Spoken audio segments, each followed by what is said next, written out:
Ini juga penting, punya makna hidup, punya tujuan hidup. Kalian mengorientasikan dirimu kemana? Ingin jadi apa? Ini makna hidup dan tujuan hidup. Kata beliau, gimana sih Pak untuk mendeteksi tujuan hidupku apa? Coba ya kamu tanya pakai quotes-nya Martin Luther ini. Saya sampaikan pada kamu bahwa jika seseorang belum menemukan yang membuatnya rela mati, maka ia tidak layak untuk hidup. Nah, coba kamu cek ya, dalam hidupmu apa yang menurut kamu, saya mati tidak apa-apa Pak demi ini. Itu tujuan. Jadi apa mungkin bisa Tuhan, mungkin bisa orang tua, mungkin bisa negara atau apapun. Itu namanya tujuan hidup. Tapi kalau kalian tidak nemu sama sekali yang seperti ini, berarti kalian belum punya sebenarnya tujuan yang akan kamu tuju mati-matian. Nah, orang yang tidak punya yang seperti ini, tidak punya tujuan, tidak punya makna, ya sulit untuk hidup serius. Ya sederhananya ketika dia sulit hidup serius berarti ya sulit maju, sulit diajak maju. Oh ya dia tidak punya tujuan. Alah Pak ngapain repot-repot, mau ya senang-senang aja lah. Kita nikmati saja hidup ini, mungkin begitu mudah. Coba kamu tanya nanti ya. Wah saya punya banyak Pak, orang tua, Tuhan, pacar, lumayan kamu tujuanmu banyak. Jadi untuk apa saja kamu rela bahkan mengorbankan nyawamu.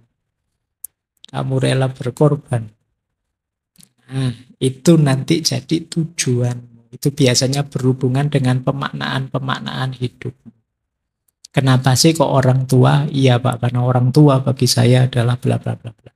Kenapa kok Tuhan? Iya Pak, karena Tuhan adalah pasti itu namanya pemaknaan hidup.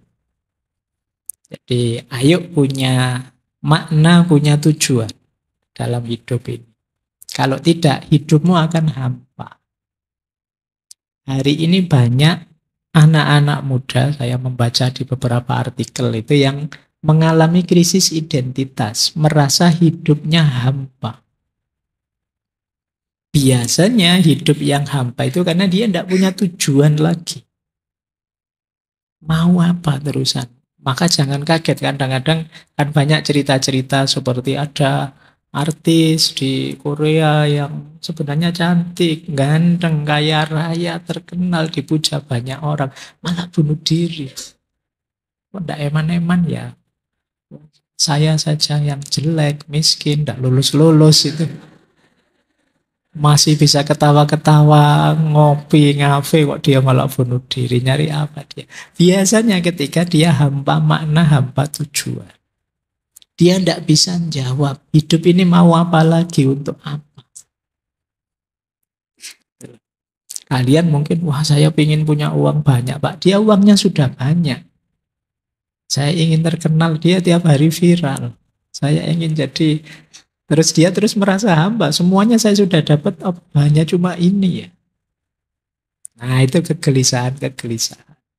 Mungkin kalian sering merasa itu. Kalau kalian merasa tiba-tiba kamu merasa hamba hidupmu, merasa bete, bad mood, pol, coba dicek.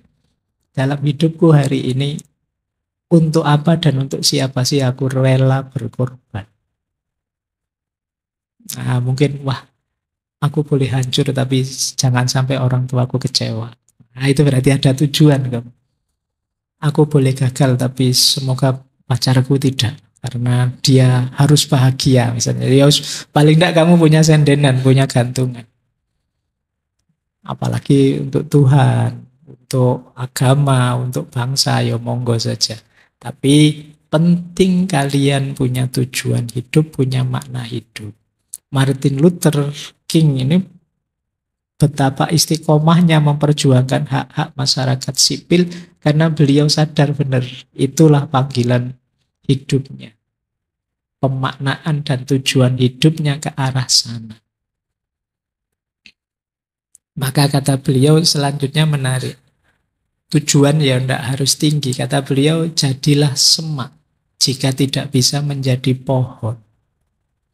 Jika tak bisa menjadi jalan raya, jadilah jalan setapak saja. Jika kamu tidak bisa menjadi matahari, jadilah bintang. Karena bukan berdasarkan ukuran kita menang atau gagal. Jadilah yang terbaik dari apapun dirimu. Jadi ayolah punya tujuan. Tujuan besar, tujuan kecil, makna luar biasa atau makna biasa-biasa, tidak masalah. Pak, saya tidak bisa Pak memaknai hidup yang luar biasa, yang dalam. Pokoknya hidup saya itu maknanya biasa saja Pak. Ya wis pokoknya dilakoni, yang penting disyukuri apa saja gitu tok Pak. Ya tidak apa-apa, tidak harus luar biasa. Yang penting kamu punya makna. Kalau tidak bisa jadi pohon tinggi, ya jadilah semak-semak juga tidak apa-apa. Sih penting urip. Jangan putus asa dengan hidup. Jadi itu prinsipnya ya. Jadi jangan sampai putus asa. Ini agak memprihatinkan belakangan. Katanya tingkat depresi, tingkat bunuh diri itu tambah lama tambah meningkat. Yes. Boleh kamu merancang hidupmu seperti apapun. Kamu kelola seperti apapun. Asal jangan putus asa. Itu saja. Jangan kecewa, jangan putus asa. Baik, saya lanjutkan. Ini menurut saya luar biasa. Mari mengawali hidup ini dengan mimpi-mimpi. Jadi banyak orang yang mimpi saja tidak berani. Kalian bercita-cita besar tidak berani. Kan banyak, meskipun kalian muda masih energik, saya tidak tahu sekarang cita-citamu apa. Tapi saya tidak yakin yang hadir malam hari ini ada tidak kira-kira yang berani bercita-cita jadi presiden misalnya. Tidak berani ya, kamu pikiranmu, tidak mungkin Pak, mosok saya presiden kan pikiranmu. Ada tidak yang misalnya opo lah jadi ketua PBB kah atau jadi opo kan tidak berani. Paling cita-citamu ya pokoknya lulus nanti dapat kerja, terus nikah Pak, terus punya rumah, terus beli mobil, jalan-jalan sama keluarga. Mungkin itu cita-citamu. Maka disindir oleh Martin Luther, bermimpilah. Masa mimpi saja tidak berani? Wong mimpi itu gratis loh. Kenapa tidak berani? Sebesar mungkin, sehebat mungkin. Ini sudah bolak-balik disampaikan kok, bukan luar biasa. Ketika kalian diminta untuk bermimpi, seperti apapun mimpimu sah, valid. Jangan merasa, apa pantas Pak saya bermimpi ini pantas. Tapi yang baik-baik ya, jangan mimpi yang negatif-negatif.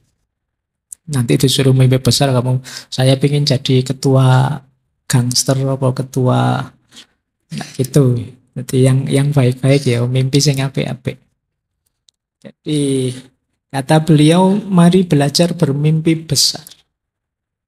Tidak peduli mimpinya apa, ayo belajar pede pada mimpi kita. Dan berusaha semaksimal mungkin mewujudkan impian itu. Seperti Pak Karno kan yang ketika memprovokasi anak-anak muda kan kita disuruh bermimpilah setinggi langit. Kalau ternyata gagal jatuh ya kamu jatuh di antara bintang-bintang. Kamu ndak usah tanya tinggi mana langit sama bintang. Urusannya beda itu. Pokoknya maksudnya kalau mimpimu tinggi ya seandainya gagal kan kamu masih tetap ndak rendah. Kalau mimpimu jadi presiden kamu berjuang ke sana ya misalnya meleset ya bisa lah jadi menteri ya paling ndak jadi bupati kan gitu. Tapi kalau cita-citamu cuma RW ya kok meleset ya jadi RT ya akhirnya. Jadi maka yang tinggi mimpinya. Oke. Mimpi besar beliau apa? Mimpi kesetaraan tadi kata beliau, saya bermimpi bahwa keempat anak saya suatu hari nanti akan hidup di sebuah negara di mana mereka tidak akan dinilai dari warna kulit mereka, tetapi dari karakter mereka. Jadi semoga nanti ada situasi nyaman untuk anak-anakku sehingga mereka tidak dilihat kulitnya tapi dilihat kualitasnya, karakternya. Jadi tidak dilihat casingnya.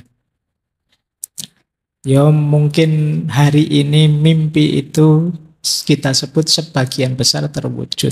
Meskipun masih ada kadang-kadang fenomena rasisme. Tapi sebagian besar orang sudah tahu bahwa rasis itu negatif. Itu alhamdulillah kan. Padahal ini mimpi rasanya zaman itu tidak terbayang. Mungkin masih ada mental sisa-sisa era perbudakan. Tapi toh ketika diimpikan, diperjuangkan, akhirnya kan zaman ikut membantu sampai hari ini situasinya sudah berubah drastis dibandingkan zaman itu. Maka yang pertama, beranilah bermimpi.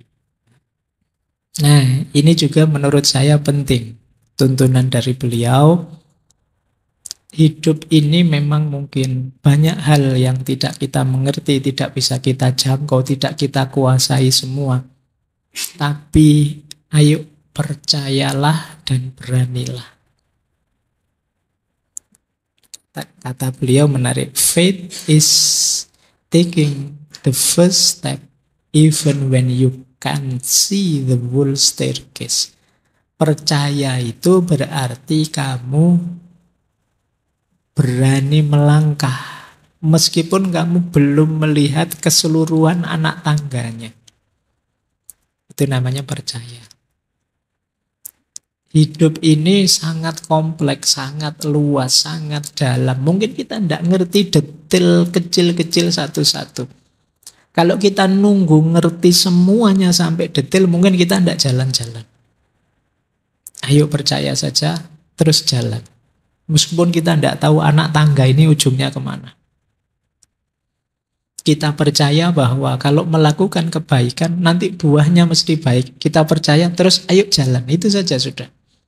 Kalau tidak dibahas sampai detail, tidak mesti loh Pak, ada orang baik itu kadang-kadang susah terus hidupnya. Teman saya baik itu ternyata ya enggak. Terus ruwet, apa terus saya enggak baik saja Pak. Tapi enggak baik kan tambah susah. Nanti kamu ruwet, ingin memahami semua jadi ruwet. Sudahlah, percayalah.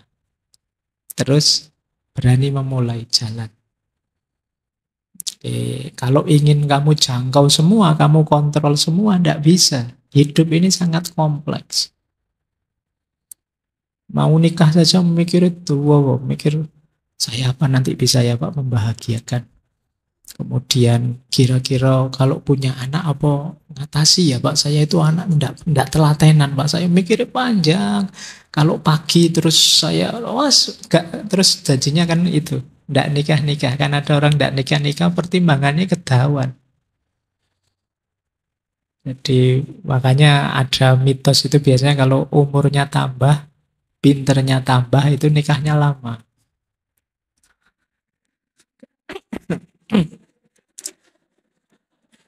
Karena pertimbanganmu terlalu panjang. Mikirnya macam-macam.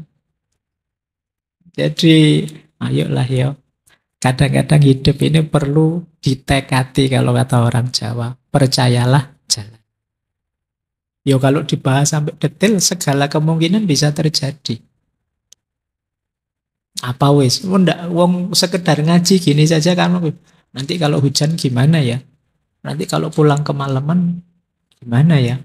Nanti kalau di sana ternyata temanku udah ada yang berangkat gimana ya? Itu bisa segala macam pertimbangan. Dan memang mungkin terjadi yang kamu pikirkan itu. Tapi kalau kamu mikirnya terlalu panjang ke sana, tidak jalan. Jadi ada kalanya percayalah, beranilah, mulai ya. Ya memang kamu tidak bisa lihat ujungnya nanti kemana. Wong akhir itu bisa kemana-mana di luar kuasa kita. Kata orang-orang stoik kan ya pinter-pinterlah memilah ini dalam kuasaku, yang ini di luar kuasaku. Kita sering overthinking pada hal-hal yang di luar kuasa kita. Siapa sih yang yus kuasaku yo ujian garap saisane, hasilnya berapa ya monggo saja. Di luar kuasa kita. Maka kata beliau, keyakinan dapat memberi kita keberanian untuk menghadapi ketidakpastian masa depan. Itu akan memberi kekuatan baru pada kaki kita yang lelah saat kita melanjutkan langkah maju menuju kebebasan. Ini untungnya orang beragama. Orang beragama itu kan basis nalarnya ada pada keyakinan. Yakin dulu, ya kalau perlu rasionalisasi akalnya dipakai. Lebih nyaman. Tapi kalau kamu awalnya mungkin agak menggali dulu, meragukan dulu, itu biasanya lama. Jadi karena hidup ini sulit dideteksi sampai ke relung-relung paling gelapnya, paling samarnya. Maka jalan paling aman, faith.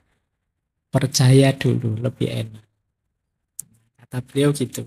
Karena kalau beliau nuruti diskusi, pertimbangan, mungkin beliau ya tidak bergerak-bergerak. Diskusi, terus bagaimana cara kita mengentaskan kemiskinan. Oh, diskusi, seminar di mana-mana.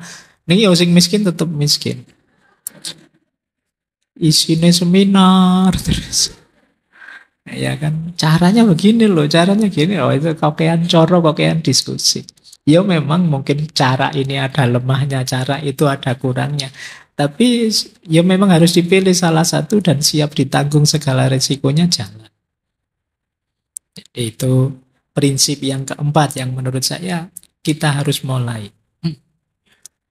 Terus ya memang segala sesuatu perlu pengorbanan. Nothing worthwhile is gained without sacrifice. Tidak ada hal yang berharga itu tanpa pengorbanan. Ya selalu perlu pengorbanan, mungkin waktu, mungkin tenaga, mungkin emosi, mungkin biaya, dan lain sebagainya. Dan ini ada quote menarik. The time is always right to do the right thing. Waktu akan selalu benar untuk melakukan kebenaran. Jadi tidak usah mikir panjang kalau itu kebenaran. Waktunya anytime mesti benar. Saya ingin bantu orang, Pak. Kira-kira waktu yang tepat kapan ya, Pak? Apa pagi? Malah kalau pengen bantu tidak usah mikir waktu. Semua waktu cocok kalau untuk hal yang baik dan yang benar. Jadi bermimpi dan mendidik diri. Ayo belajar.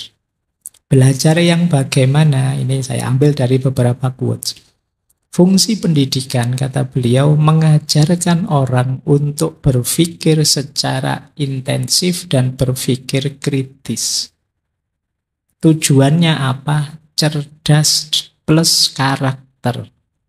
Itulah tujuan pendidikan yang sejati. Tidak hanya pinter, tapi juga bermoral. Pinter saja tanpa moral, ya bisa blunder, bisa kontraproduktif. Inginnya memperbaiki bisa jadi malah tambah rusak. Kalau tidak pakai moral, itu kan seperti kalau orang menasehati pakai maki-maki. Itu biasanya ya kurang sukses. Yang dimaki-maki mesti mangkel. Meskipun salah dia akan ngeyel. Harus ambil retorika yang baik, dengan moral yang baik. Maka kita perlu orang yang kalau orang Jawa menyebutnya benar dan benar.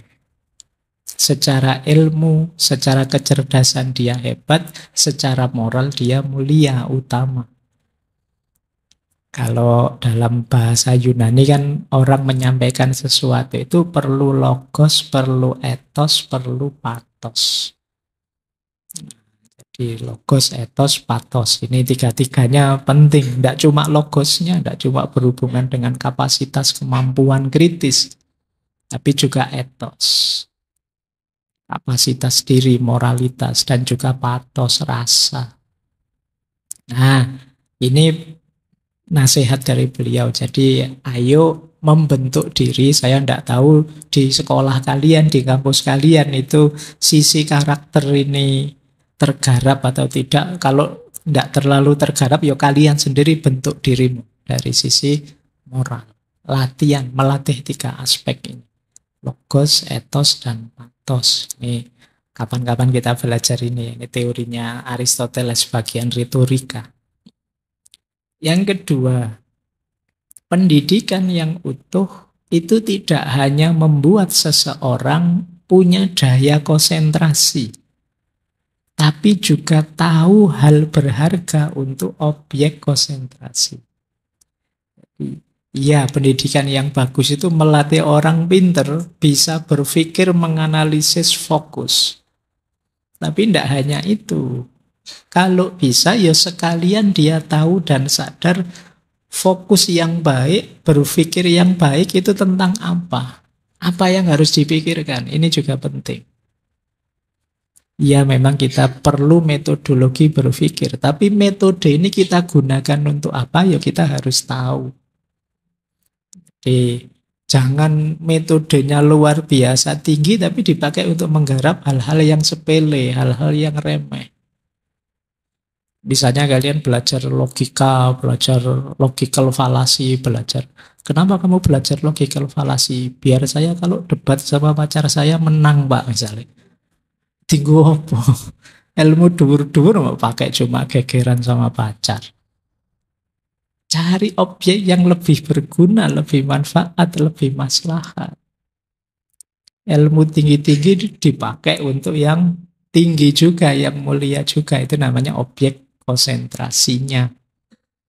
Jadi kalian pinter ini pakailah untuk hal yang juga tinggi. Jadi itu nasihat yang kedua. Jadi mungkin ini berangkat dari keprihatinan. Banyak orang-orang pinter, mungkin juga banyak anak muda yang potensial. Pikirannya cerdas, luar biasa. Hanya saja dia terdistraksi oleh banyak hal tidak penting. Akhirnya yo eman-eman ilmunya dipakai hanya untuk hal-hal tidak penting. Nah, itu yang kedua. Jadi yang pertama ya pendidikan itu ya karakter, ya kecerdasan. Yang kedua ya harus tahu mana yang penting, mana yang tidak penting. Harus ngerti prioritas. Nah, yang ketiga, kalau ini sindiran. Dalam hidup ini memang banyak orang yang males berpikir. Jarang sekali kita temukan orang yang rela berpikir keras dan solid.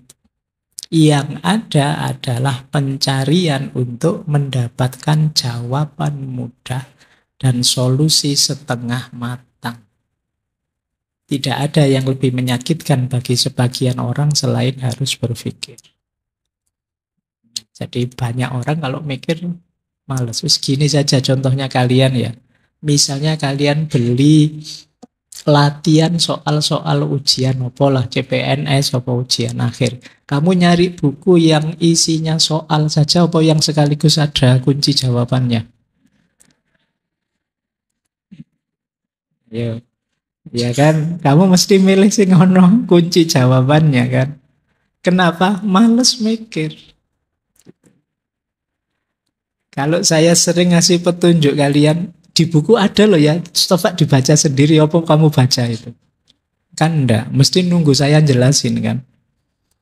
Jadi itu sebagian orang begitu, sebagian besar orang ya sebagai nyari jawaban instan saja. Itu yang membuat kalian hari ini gampang termakan hoax, gampang dibohongi, gampang diseret ke kiri, ke kanan. Karena kita tidak punya rasa ingin tahu dan semangat untuk mencari jawaban sendiri. Setiap orang lebih senang diwakili orang lain berpikir dia terima matengnya. Yes, contoh paling gampang ya ngaji filsafat ini kan.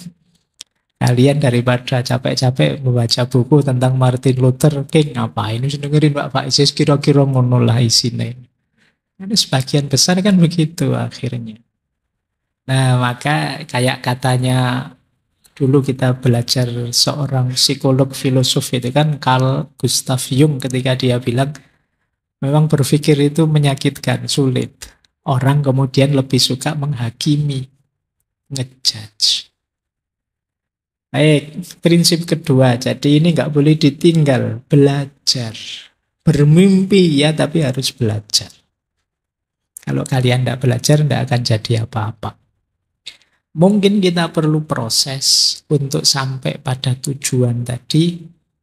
Yang penting jangan menyerah. Tadi saya sebut jangan putus asa itu ya.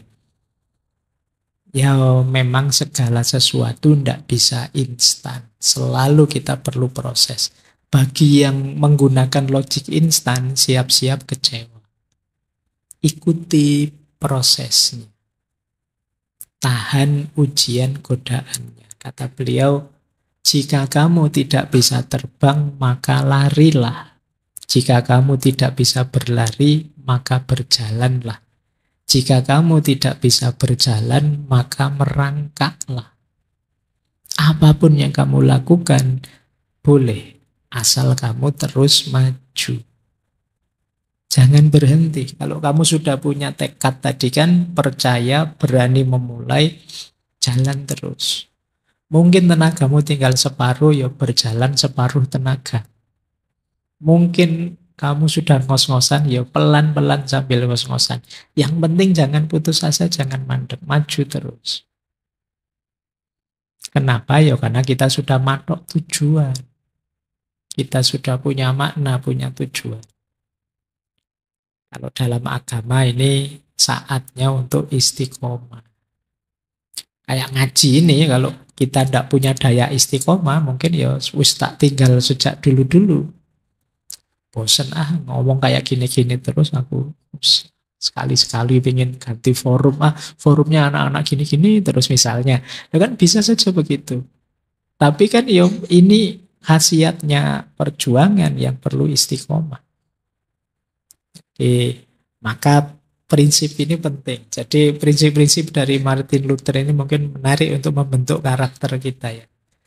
Jadi pribadi yang jangan menyerah. Kata beliau bahkan ukuran utama orang kuat itu bukan saat dia berdiri di saat nyaman dan aman. Tetapi saat dia berdiri ketika menghadapi tantangan dan kontroversi-kontroversi. Ya kalau situasi nyaman, aman, biasa. Tapi begitu ada tantangan itu terbukti ini kuat berarti orang ini. Kalau bahasa agama kan semakin lelah, semakin capek itu semakin banyak tantangan tapi masih istiqomah menunjukkan dia orang kuat. Baik, saya malam hari ini agak batuk jadi kelihatan tantangannya batuk tapi ya tetap ngaji. Nah, ini berarti apa? Ini salah satu contoh istiqomah itu kadang terbukti dari tantangan. Allah kalau sehat terus, enak terus ya biasa Pak sampai saya coba nanti kalau ada tabrakan undangan yang dapat gaji besar misalnya apa ya tetap ngaji apa diliburkan. Saya tak lihat nanti Pak Faiz kalau ada tabrakan misalnya. Itu tantangan. Jadi tantangannya istiqomah. Baik. Terus saya menolak, kata beliau, menerima gagasan bahwa manusia hanyalah kepingan perahu dan sampah di sungai kehidupan yang tidak mampu mempengaruhi peristiwa yang berlangsung di sekelilingnya. Manusia bukan sampah dan bukan papan yang terbawa arus. Manusia itu makhluk yang mampu membuat arus sendiri. Jadi maka semoga tidak ada yang malam hari ini hadir punya prinsip saya mengalir saja Pak. Ya. Kan banyak teman-teman yang muda-muda biasanya begitu karena mungkin males mikir tadi. Begitu ditanya, gimana cita-citamu nanti setelah lulus? Anda tahu Pak, saya mengalir saja Pak, saya ikut. Nah kalau prinsipmu begitu yo kamu tidak jadi kendali atas hidupmu sendiri. Bercita-citalah. Kalimat-kalimat seperti tadi menunjukkan kalian tidak berani bermimpi. Tidak apa-apa. Tidak akan ada orang ketawa kok kalian bisa. Yo saya pingin dua pemilu yang akan datang saya bisa lah Pak jadi ketua-ketua MPR kalau tidak presiden misalnya. Loh ya tidak masalah cita-cita tinggi. Baik. Kayak ini prinsip-prinsip hidup. Nah ini menarik. Yang sering ditanyakan orang, kok katanya harus mencintai semuanya, berarti juga mencintai musuh. Iya.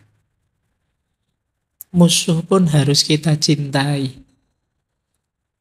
Demi perdamaian. Nah terus kenapa kita harus mencintai musuh? Itu ada beberapa alasan dari tulisan-tulisan dan pidato beliau. Yang pertama, Kita harus mencintai musuh, kita harus mengasihi, membalas kebencian dengan cinta. Kenapa? Karena kalau kebencian kita balas kebencian, yang lahir adalah kebencian yang berlipat ganda. Kerusakan dibalas kerusakan, kerusakan double. Jadi alasan pertama itu. Benci dibalas benci, ya sudah. Dunia ini isinya penuh kebencian dan pasti tidak damai, tidak nyaman, menakutkan, kita khawatir, kita isinya cemas dan takut. Khawatir dicurangi, khawatir diserang, khawatir dijatuhkan, dan lain sebagainya. Yang kedua, kita harus mencintai musuh kita. Karena kalau kita membenci, kebencian itu akan merusak jiwa kita, merusak kepribadian kita. Kebencian itu racun, racun yang ada di saudaramu jangan kamu masukkan juga dalam dirimu. Jangan kamu racuni juga dirimu. Jadi membalas kebencian dengan kebencian itu sama dengan kamu memvaksin dirimu dengan racun yang semula dimiliki temanmu padamu. Dan ini merusak. Yang ketiga menurut beliau, kita harus mencintai musuh karena cintalah satu-satunya kekuatan yang bisa mengubah permusuhan menjadi pertemanan, persahabatan. Jadi antara kebencian kita lawan dengan kebencian, kekerasan kita lawan dengan kekerasan, dengan kebencian kita lawan dengan cinta, kekerasan kita lawan dengan kasih sayang, hasilnya secara luas di ranah sosial, budaya, mungkin juga politik, tentu saja jauh lebih positif kalau kebencian dilawan dengan cinta. Tapi kan tidak puas Pak, tidak lego Pak, tidak seger Pak, mungkin bahasamu begitu. Enak dia ada senang-senangnya, kita yang berkorban. Iya memang untuk mewujudkan perdamaian untuk semua, seperti tadi di awal, kadang memang perlu pengorbanan. Kalau tidak ada yang mau berkorban, ya wes, nanti ya berat kehidupan bersama kita. Dan yang keempat, kita harus mengasihi musuh kita karena dalam cinta, dalam kasih sayang, kita akan jauh lebih dekat dengan Tuhan. Kita akan jauh lebih kenal Tuhan.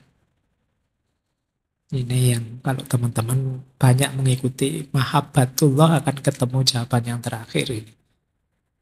Bagaimana dalam cinta ada Tuhan, dalam Tuhan ada cinta.